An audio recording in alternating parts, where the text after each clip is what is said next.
Hello and welcome to Straight Talk. The tragic death of Fielding dairy farmer Scott Guy highlights the risks that country dwellers face in going about their everyday activities.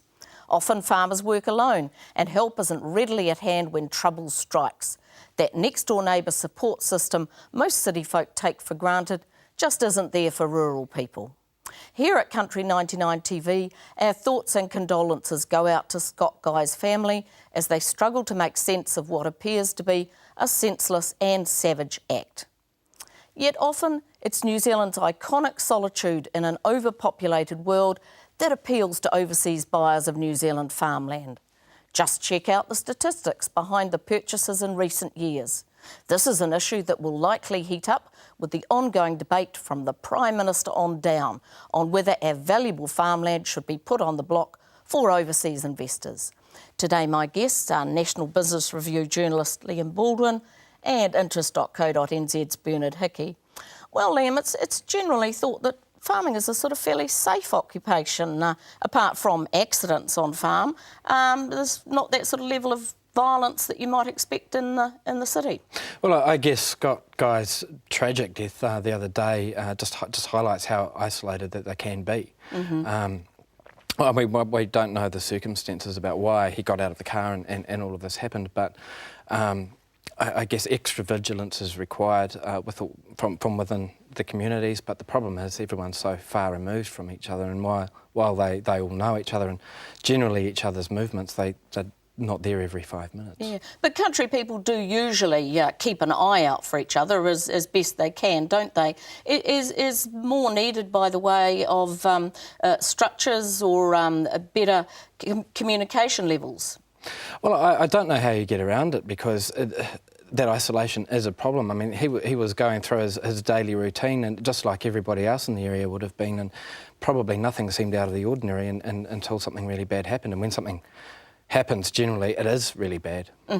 What about the police presence, Bernard? The local police are saying they've got plenty of strength in that area. There's no shortfall on their side of things. It's tough. They can't be in all places at once, and we don't know the circumstances around this tragedy. But there is going to be continual pressure on farming communities. And in particular, they have valuable assets now. We're hearing a lot more about sheep and cattle rustling, for example. There is a lot of valuable fuel on farmers' farms, and farmers will have to realise they have valuable assets they need to protect. Now, whether that involves the police or security services, we don't know. But it just reinforces for farmers the level of interest perhaps others in the community have in what they have. Do you think that the criminal fraternity perhaps perceive farmers as having more that's of interest to them in terms of, going out in the country and looking around for a nice house, a nice piece of farmland? What can we steal? Well, there is more pressure too on provincial communities. There's a lot less money in some of these towns that fringe the farms. And because of the rise in cattle prices and sheep prices, you've got some really valuable assets walking around there behind the fence. It does seem tempting to jump over the fence and grab them. But we don't know the situation in this case. It could be any number of reasons. We'll have to see. Liam, do you think there's more of a role for federated farmers there? They are seen, if you like, as sort of custodians of the rural community. Could they be doing more on the ground?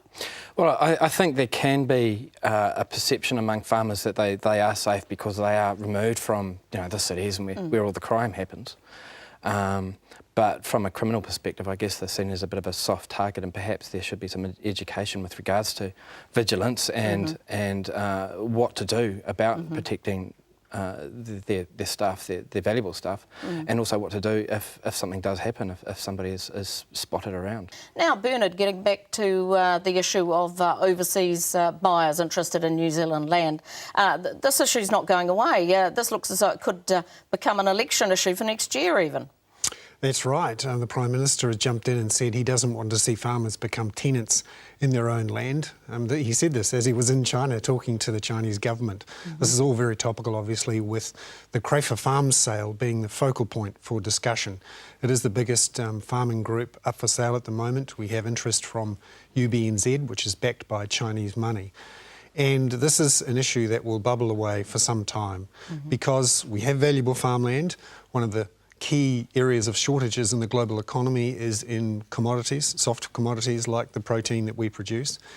And there are some countries like China who have a surplus of foreign reserves which they want to deploy in places that they think are safe and lucrative. And of course we're one of those places. At the same time, we have many farmers who have got plenty of debt on their books and no easy way to get rid of it. And banks crawling all over their farms saying, let's get rid of this debt, and the obvious place is to sell those farms off to foreign investors. But Liam, New Zealanders generally, they don't like the idea of foreigners coming in en masse and buying up particularly large tracts of farmland, do they?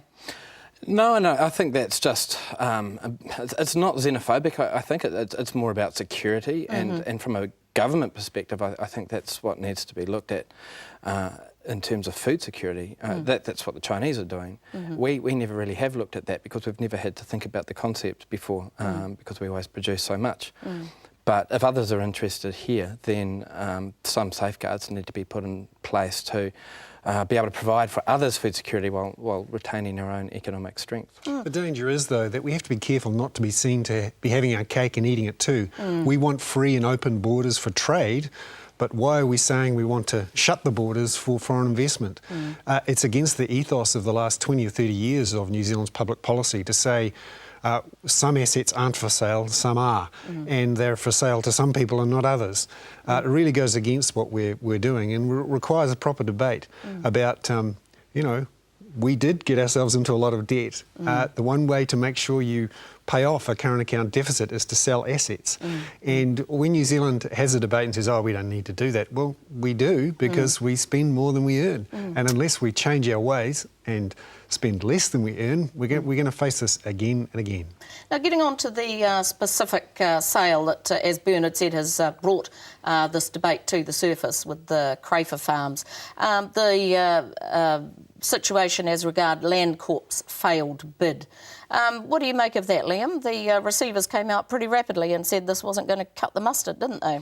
Yeah, that was a bit of a surprise, and why they actually announced that Landcorp wasn't a successful tenderer ahead of any, and didn't mention anybody else in the same breath was also surprising.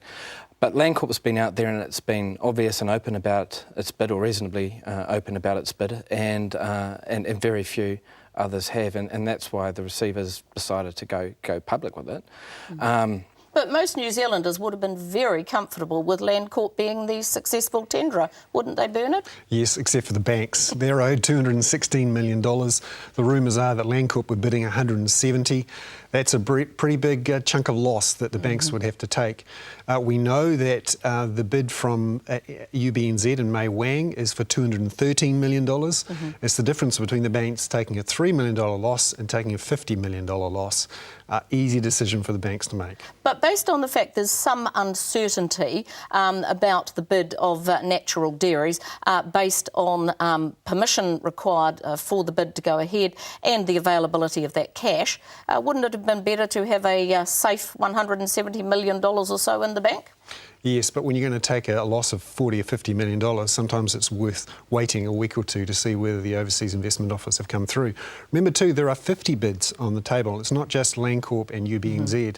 There are others around, and there is talk of other foreign interests looking to buy that land.